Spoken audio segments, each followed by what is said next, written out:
I think that we kind of taste at like the edge of what we know. We use fermentation to like help you taste tea in a different way, to kind of refract it into something that can live in the same category as wine or can live in the same category as higher end spirits or something, where you're tasting this kind of storytelling that tea can do of places, of regions, of people like around the world. Hey, this is Harman Skurnick, and welcome to another episode of Skurnick Unfiltered. Today we have an interesting episode, and I'm sitting here with Laura Graham, who oversees our newest portfolio in the company, which is our portfolio of non-alcoholic products. And you sat down recently with Graham Pirtle and young Stowe, who are the proprietors of maybe our most successful NA brand, which is called Unified Ferments. Totally. I would say so as well. Yeah. And they're based right here in Brooklyn, right? They absolutely are. Yes. They're in the old Pfizer building where Fourth Have, and I think maybe one other person is in there. So it's like kind of this little community there in Brooklyn producing all these concoctions. Yes. Very close friends with a lot of the other sort of young up and coming Brooklyn beverage producers. They know and love Alice from Hanamakali, who we also know and love. Really great community. Brooklyn is a thriving place where lots of interesting products are coming out of. And one of the things I remember about sitting down and saying maybe we should come up with a portfolio of NA products, because it seems that great restaurants, in addition to cocktail list, a wine list, they want to have a list of NA products to offer people who are drinking less or not drinking at all. And we tasted through a lot of stuff. One of the things we realized overall was that the products that were made from scratch, as opposed to wines that were then de-alked, for example, were much better. It's kind of hard to find de-alcoholized wine that actually tastes good. There are a couple, but there aren't very many. I mean, some of them are downright awful. But these are produced from teas that are fermented in a particular process, and they're really high-quality teas that come from all over the world, mostly Asia, China, Taiwan, India. Japan. Right. So what is the process? How do they ferment these teas and make them taste so damn good? Yeah. So like you said, all of the teas are single origin and very, very thoughtfully sourced. Most of them are from Asia. They have one North American variety from Canada.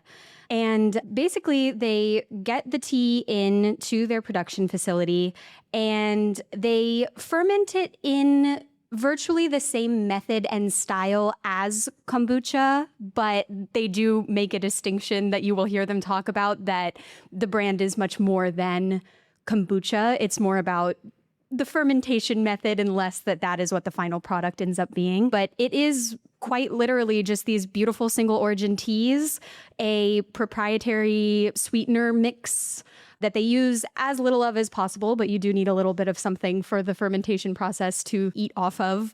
And they use a SCOBY the same way that you use for kombucha.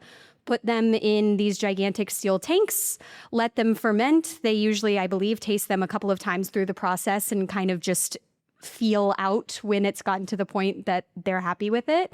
And then they pull it out and bottle it. It's a very, very simple, relatively hands-off fermentation process.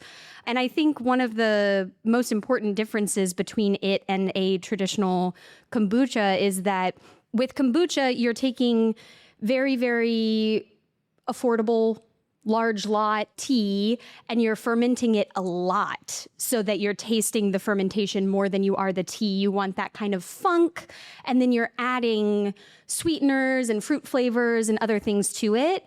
This is giving truly as light of a touch of fermentation as possible to the tea, just to give it some complexity and depth and really bring out the qualities and make the tea the star. Well, that must be why they taste so damn good. Yes. And you know, when you talk about the process with kombucha, they kind of remind me of natural wines that have gone out of control. Yeah. Like all you taste is the process and you don't taste the underlying quality fruit. And in this case, these unified ferments are so delicious. They remind me of somewhere between the taste of a really fine wine and a really great cocktail. There's something in between that makes it perfectly delicious to drink at the table, either as an aperitif or with food.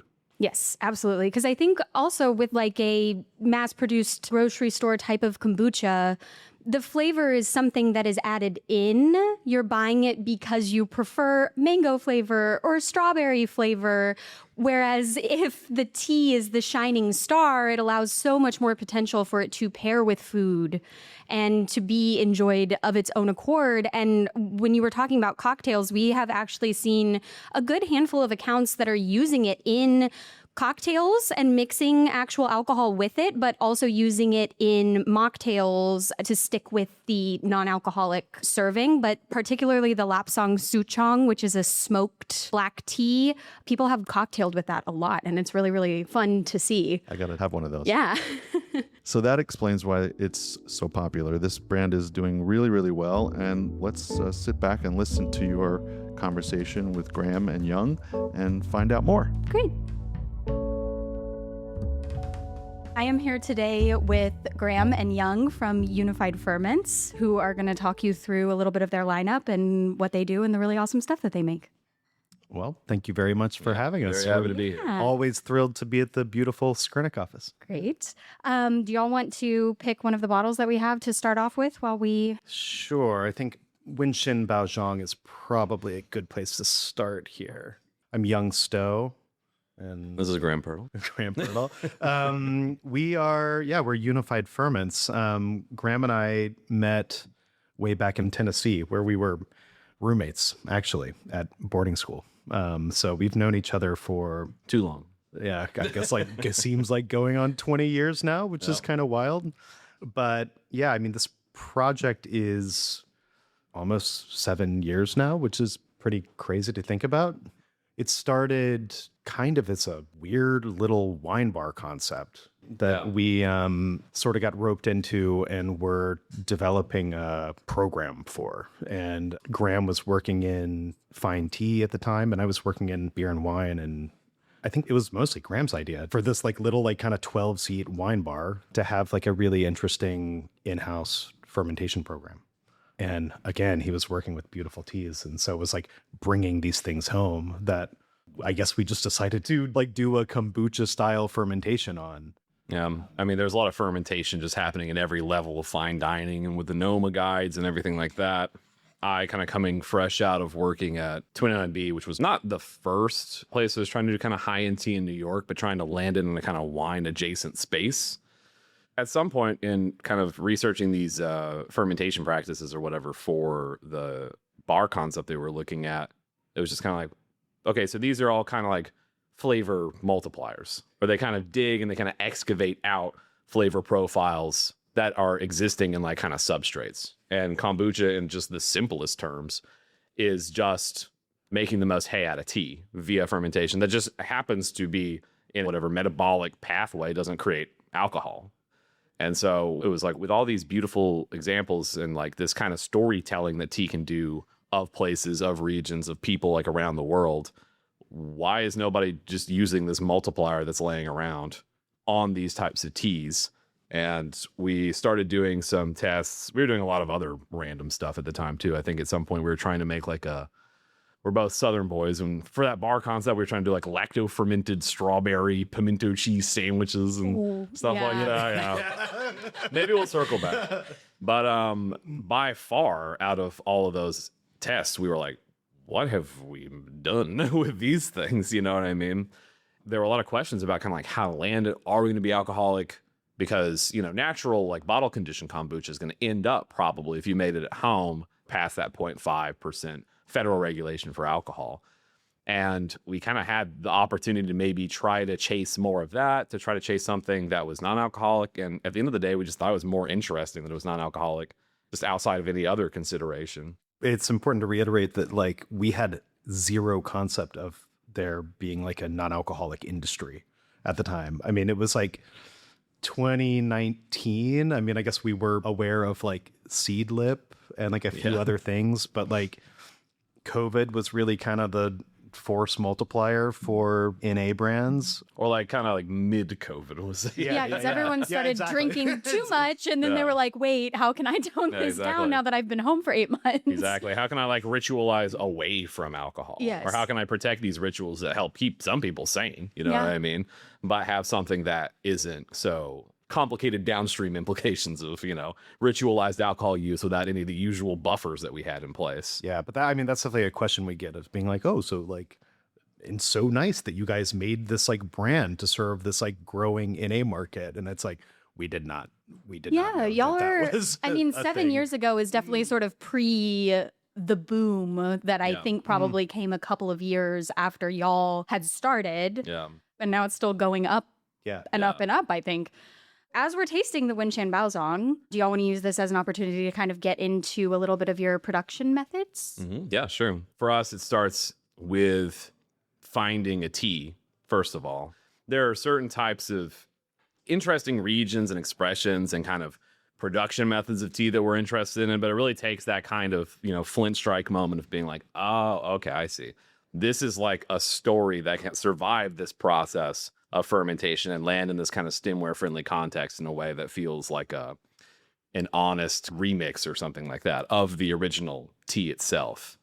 Each of these have their own kind of fermentation protocol, I guess I would say, that has to do with kind of aging some stuff, leaving some stuff a little bit less fermented, but it's all going through a kombucha fermentation pathway.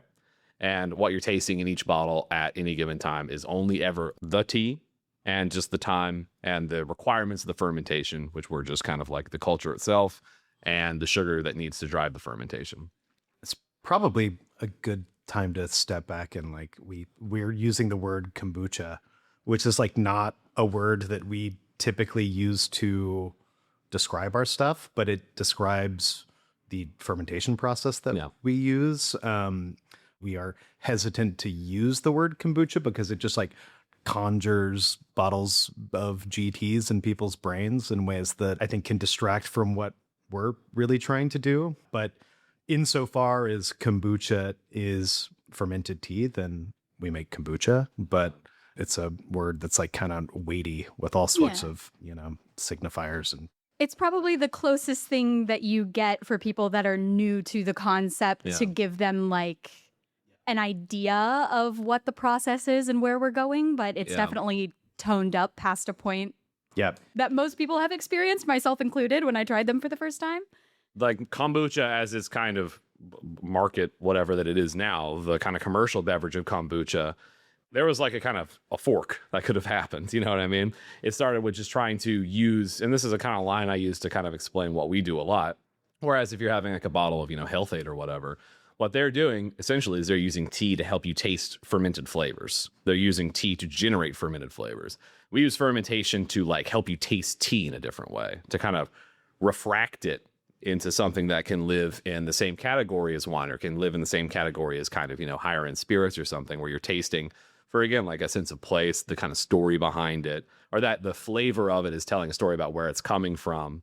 That is why people want to kind of go into these premium categories or to do this kind of gastrotourism type of stuff. You know what I mean? It's like, in a way, it's like these are kind of, I don't know, like a cheaper vacation in terms of being able to get to these places and hear these types of stories. The Wenchan Baozong that we're tasting, it's made from a ninth generation tea producing family in like Nantown, like kind of northern, more coastal Taiwan. It tells this story that we really like from Taiwanese tea and from that region of these very light, airy, extra perfumey, kind of nearly like transcendental level kind of. Almost like can be sort of artificial tasting it. Yeah. Taiwanese teas like can often have kind of a like Taiwanese milk teas like almost taste like movie theater popcorn. Mm-hmm. Which are like really cool. And like the lightly oxidized oolongs that they make like have like kind of granny parlor potpourri flavors to them that are like really cool. And there's a premium for these types of highly floral, kind of a creaminess or something like that. But like this expression is really amazing because it's like, it has a little more salinity. It has a little bit more oatiness. I don't know if it was John Cage who said it or whatever, Brian Eno maybe, but it's like style is what you get wrong sometimes. So a lot of times we're trying to find these stories that we think are independently compelling in these tea contexts, but then find the ones that are like, this can just make that leap or can be translated in this way that ends up using what we already want to think about when we think about wine, how we kind of calibrate our like taste profiles and stuff like that, and kind of turn those on their heads by presenting something that can be adequately gauged by those sensors, but that are coming from a completely different direction. And so a lot of time when we're doing tastings, Baozhang's usually like kind of an earlier one. I feel like when we're doing a tasting, that's like kind of the first one that isn't just kind of interesting. It tells like a little bit of a story of a sense of place. And it's not just about choosing like the most like complex tea we can possibly find. Like in a weird sense, like slightly simpler, slightly more humble teas actually kind of work a little bit better for our process. We can like kind of expand them a little bit more. There's like more space between notes to play in. People are always like, why haven't you guys done like a pu'er yet? Or something like a little bit more aged. And it's like, there's already so much going on in those teas that like a process like this could very easily just kind of muddy the waters in a way that like nothing is being added to that story. I mean, it's hard to overstate that like we use teas that are already like really, really beautiful when they come to us. So, so much of what we're doing is like really just trying to stay out of the way, but there are little things that we can turn up or down, little dials that we can play with that are about sort of telling the story of that tea in the best possible way. Kind of an effort of translation, I guess I would say, as much as anything. Yeah. Or interpretation. Yeah. Are we moving into soba next? Sure. Because your comment that you just made, this I think is a very good example of that, of something that is at its core very simple. It's not something ultra crazy and complex, but the process, as we just talked about, sort of brings it up a notch. Yeah. I think this is a particularly good example of that coming on the proof tail. of concept in terms of like fermentation as flavor, like multiplier and kind of recontextualizing, because soba is definitely a little bit of the most head cocking. Like what? You what mean actually you is mean that? the noodle? Is that a noodle? Is that a like whatever? our designer, when we ask, because like often it's called soba cha, which is beautiful toasted buckwheat from Nagano, Japan, and it's a part of a 3-bottle collaboration that we do with Kettle Tea, who's like America's like preeminent Japanese tea importers, and they just get their hands on like absolutely technicolor amazing Japanese teas. And we were kind of afraid to play with Japanese teas for a while, but they kind of coaxed us into it in the right way. But soba is at its essence like pretty simple, but I think when you dig into this, like there's so much more going on and something really cozy and comforting about it, but also like really deep. When it has the kind of space that it has in this context and the expression of this tea that's kind of balanced with a little bit of sweetness and a little bit of acid, it makes you realize how aromatic it is, and it makes you realize how much aromatic stuff is happening in that glass. And that's like one of the just little discoveries that we like to kind of try. We're always kind of chasing being like, okay, so it's that, but it's that, Because like Young said, it's like these teas are already such beautiful things when they come in the door. It's kind of like there are, tea masters, tea producers looming over in our heads of kind of being like, would this be something that could be like still like enjoyable? But like, how did you get from X to Z, in terms of how you did this? Totally. Especially since I feel like many of your teas, most of, are sourced from cultures where tea is a ceremonious, almost like religious experience and is very, very highly regarded. It is totally possible that it would freak some them of out. our bottles they would be horrified. Maybe not horrified, but they would be like, what have you done? Yeah. But I think something we say a lot, which like is, I think, becoming less true, is that America's just like not a hyper tea literate society, especially compared to these like major tea growing regions and like the places where we're sourcing these teas from. So I think a little bit of that like recontextualization. I mean, frankly, like it was our stuff that got me into tea. I didn't know anything about tea until Graham started showing me these teas. And something about that little shift, that little like recontextualization, I think goes a really long way of like connecting people's brains to something, a little bit of acidity, a little bit of sweetness. I mean, frankly, like some bubbles and like something being served cold. There is a slight kind of Americanization thing happening there that's like, well, you learn to taste in context in the way that you learn to speak and do any other things in context. And the interesting thing about tasting, I think this is why there's such an enduring fascination with kind of like, stuff that's premium in like the wine category and the spirits category, and why fermentation is like kind of such a, why is it so enduring when lots of other food preservation techniques have kind of still been here, I think that we kind of taste at like the edge of like what we know. We would never have to like search for words for like flavors. And like apparently I was reading recently that like our olfactor is like the oldest system in biological history or something like that. And so we always are trying to make sense of these things and kind of mint sense about them.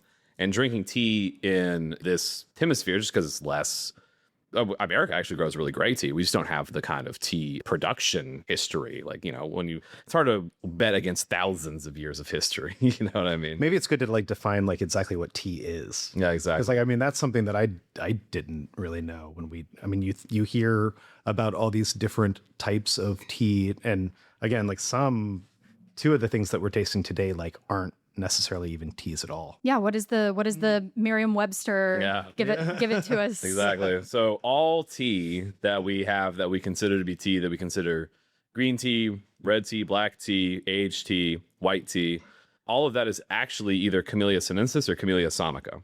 Those come from a tea plant, a little kind of shrubby tea tree usually. And everything that happens in between is actually processing or terroir. And so today, what do we have? We got Winston Baojong, which is an oolong, which is a pretty wide category. That is basically everything at a level of oxidation and or roasting that is between a green tea and what we would call a red tea. We call them black tea because it's the color of the leaves here, or that's how we've vernacularized it, I guess. So we have kind of the highly very ends of the spectrum. As like lightly oxidized, you can get an oolong, which presents as green, but not quite. It's not polyphenol. It's not grassy. It's very blanched a little bit more. It's more perfumey floral, which is what you get in some of those kind of lower oxidation points. And lopsong, which is roasted and then it's smoked. It's abused into the beauty that it has. And then the other two that we have, you would call them in a tea context, you'd call them tisanes. I'm never completely sure if that's the right pronunciation, but it's Tisanes. It's a little hoity-toity, but it serves a good enough purpose that I like still keep it in my lexicon. Because herbal tea literally makes no sense. It's like if I was like Pepsi Coke, you know? And so, I mean, like just even trying the soba, it's like, it's not that the treatment is any less incredibly intelligent, bringing the most out of the medium and finding where those kind of intervention points are to prepare it as a tea. But Camellia sinensis and like kind of tea proper is going to require just like a little bit more legwork because there's so much legwork has been done across so many different cultures for such a long time. It's interesting. There's people trying to do tea in America in an interesting way, but we're just like a little behind the curve in terms of, you know, in terms certain of a few thousand years. Yeah, exactly. Cultural, infrastructural, whatever. Totally. But yeah. Totally. And I want to talk a little bit more on that difference as far as the Western palate. I might be making an assumption here, but as another Southerner, my first experience with tea was iced tea with about 2 cups of sugar in it in like a gallon bucket in my grandma's kitchen. Yeah. And I've had, you know, the experience to try more and more as I worked my way through restaurants and finer dining. But what have y'all seen often in your reception from first-time tasters in the context of the American palate and how do people perceive it? And just sort of digging into like what the response is when you speak to people and they're trying the product for the first time. Yeah, I mean, I think so. Again, so many people are not that familiar with tea. And so like we'll maybe have a little bit of vocabulary to be like, is this a green tea? Is this a white tea? Is this maybe even without fully understanding, not in a bad way, but without fully understanding exactly what they're trying to get at. I think our beverages do a really good job of like cracking them open and like democratizing is sort of the bad word. It's not the right word, but like recontextualizing. That's why I go back to translation so much. Yeah. It's like translation in itself is a high art, you know what I mean? But so much of that is trying to communicate a spirit of something without getting in the way of it. You know, a poor translation usually doesn't either represent the original source material or takes too many licenses, you know? But there's lots of ways to get to a good expression of something. If you want to start with tea, you're going to look at East Asia, right? Because there's just so many cultures of that for so long. But we were like, we know there's a North Americanness that we want to explore too. We don't want to be totally forever pigeonholed just only by where some of the best teas in the world are. It's like we're trying to find stories of a place. And so like rhododendron, in terms of the processing, they're about as low intervention as possible. when we're like trying to brew an enormous bag of it, we basically have to, you know, spike it down in like our brewer because it's basically hydrophobic because it's barely been treated in the ways that teas or whatever, where they're going to absorb water and whatever.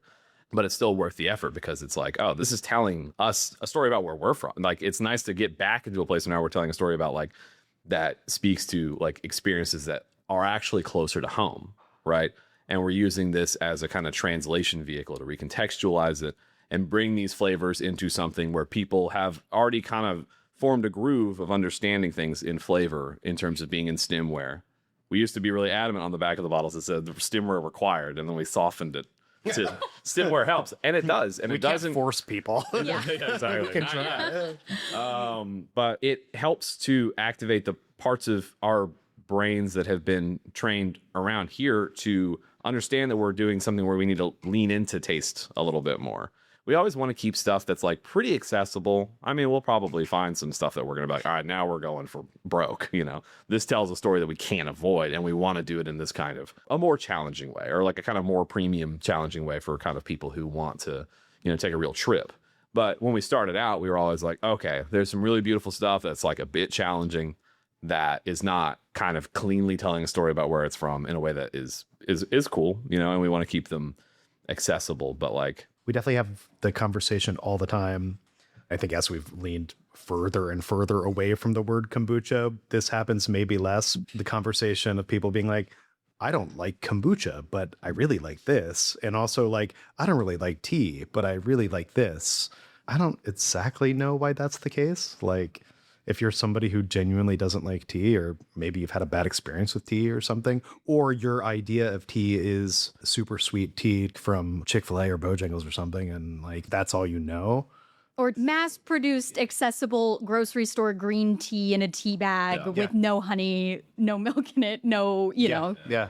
That's boring in comparison to this. Yeah, exactly. In many ways. And I think what we have seen on our end is when people are not familiar, the best thing is to get as many of the bottles in front of them and get it in their glass. And I have said that from the jump with you guys. Whether people have some familiarity, no familiarity, if you get it into somebody's glass, they are going to like it. And they are going to find one or more that they connect with. Because if you're new to something, whether it's food or wine or tea, you can only get so far telling someone that it tastes like something else. yeah, Oh, well, it tastes kind of like this. Yeah. Oh, well, it sort of has a flavor of this.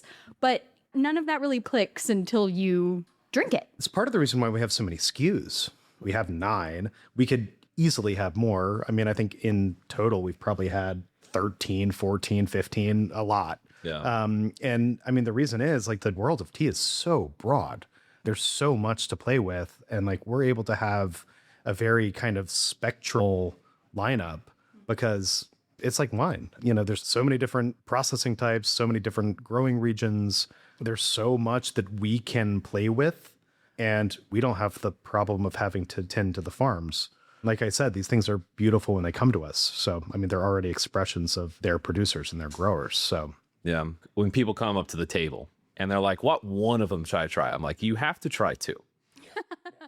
And that's not because I'm hedging my bet. That's just because I'm like, I want you to see that whereas lots of incredible wine producers, they are generating a usually ever narrowing expertise to affect a kind of house style on something or to kind of contribute to these styles of these things, just because that is the kind of the professional pathway more. Like for us, I'm always like, I want you to see that we are trying to gather these stories from around the world and find a way to land them in these bottles and in stemware to find these stories, and that like we are highly intervening in them, you know, if as much as everybody had been obsessed with low intervention, whatever, it's like you couldn't get to this without intervention. But it's about the subtlety of that translation and trying to have a fidelity to the original kind of flavor profile and source, and that we brought it on because we wanted to share that and find if we could share it. Absolutely.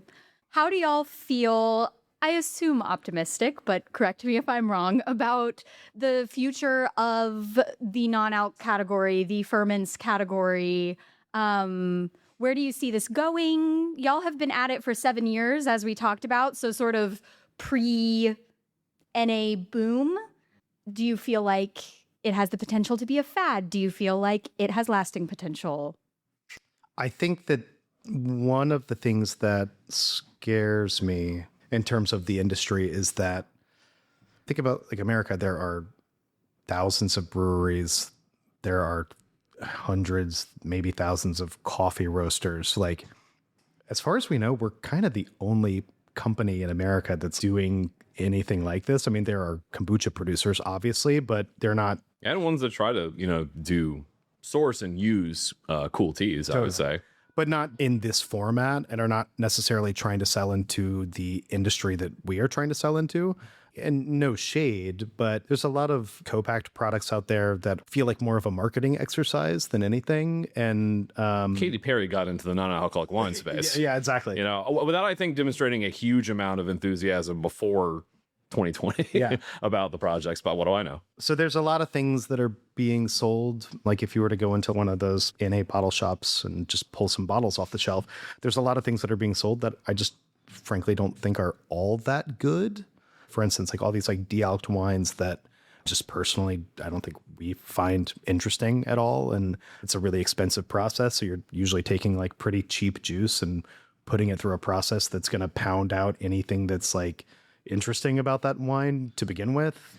And so you wind up with an industry that is a weird kind of like negative copy of another industry, which is just kind of weird. I mean, a point that Aiden, our lovely employee, made one time is he's like, younger people who are drinking less are being sold products that are proxies of things that maybe they've never even had before. Like you're drinking a like tequila that is like an NA tequila when you've never had tequila.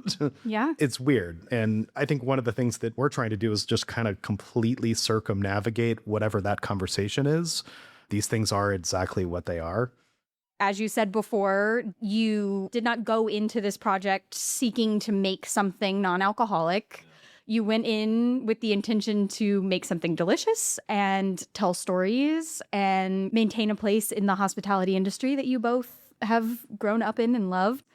The next question I have for you is, what are you seeking? And can you give us a definition of what perfection means to you? Oh, man. Perfection. Graham, I'm sure will answer this differently than I do, but I don't think about perfection at all. I don't think it's ever crossed my mind in terms of tasting through these today. You're tasting little things that I would say are off from what our kind of perfect center of the bullseye is. But I mean, that's everything. We always have an ideal in our head of what we're trying to hit, but do we always get there? No, of course not. I don't know. What does perfection even really mean? I think we can try to focus on being excellent, and we can focus on trying to be as good as we possibly can be and make things that are as good as they can be, whatever that even means, because I don't even really know what that means. I mean, I think we're always kind of sort of chasing that around the bush. But yeah, Graham may have a better answer to that. We'll see. I feel like perfection is the privilege of the unmaterial world, if it's going to be anywhere, But I do think that, like, you always have to have something that's kind of inspiring you to do what you're doing. Anytime that you're kind of trying to invoke a new thing in the world, or maybe in our case, you're kind of strangely burdened with a lot of newness that you brought into the world when you were just trying to make something yummy. Like facts.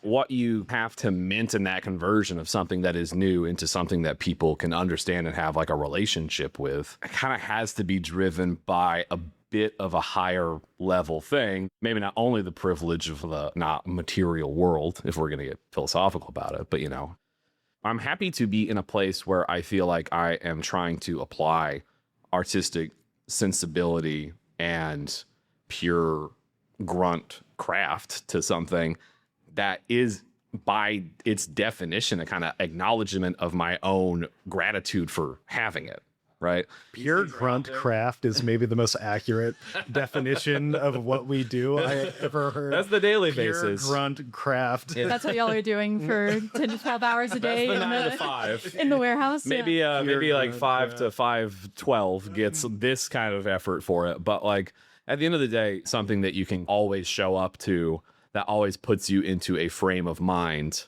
has the closest valence to what I can think of as being perfection. To be able to want to do justice to something that you have enjoyed and want to share it with people. And that the grunt of that ends up being fueled by that is, I think, what can help me get through these things. And for that reason, I feel like it's close to perfection. In terms of the perfection conversation, there's maybe an interesting metaphor inside of Lapsang, because like it is a tea that exists because the tea itself was imperfect.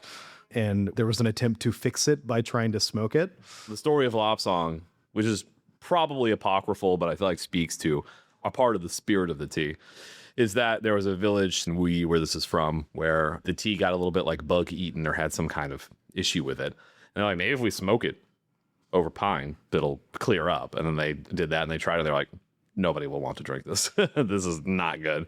But as it happened, there were Dutch traders that were coming up, and they're like, maybe we can peddle it off of them. And they were like, we've never had anything so good. Like immediately brought to the queen or something like that, which is probably fabulating a couple of different things from a couple of different cultural perspectives. But it was seen as something that was kind of geared for a Western palate in a certain sense. But as time kind of went on, there was way more of a Chinese cultural ownership of Lapsang. And now there's lots of different levels of smoke in Lapsang, and very high quality. This is a pretty high quality tea that's being applied this treatment to, and it's being applied this treatment in a pretty targeted, more surgical way. And in a conversation about perfection and achieving perfection, there are lots of roots to something that is maybe not exactly perfect, but can be enough of a story to become a kind of like mythos of a certain area, a certain tea, that ends up being what we go try to find and harvest. Roots in hell, so the branches so that branches can reach to heaven. Exactly. Yeah. Thank you guys so much for coming on. This has been so much Thanks for fun. having us. Shall we cheers with our last song? Cheers to Skurnik too. That's right. Skurnik Unfiltered is recorded at Skurnik Wines and Spirits headquarters in the Flatiron District of New York City. If you found the conversation interesting, please consider liking, subscribing, and leaving a review. You can stay up to date on our show and upcoming events by following Skurnik Wines on Instagram and visiting our website at skurnik.com.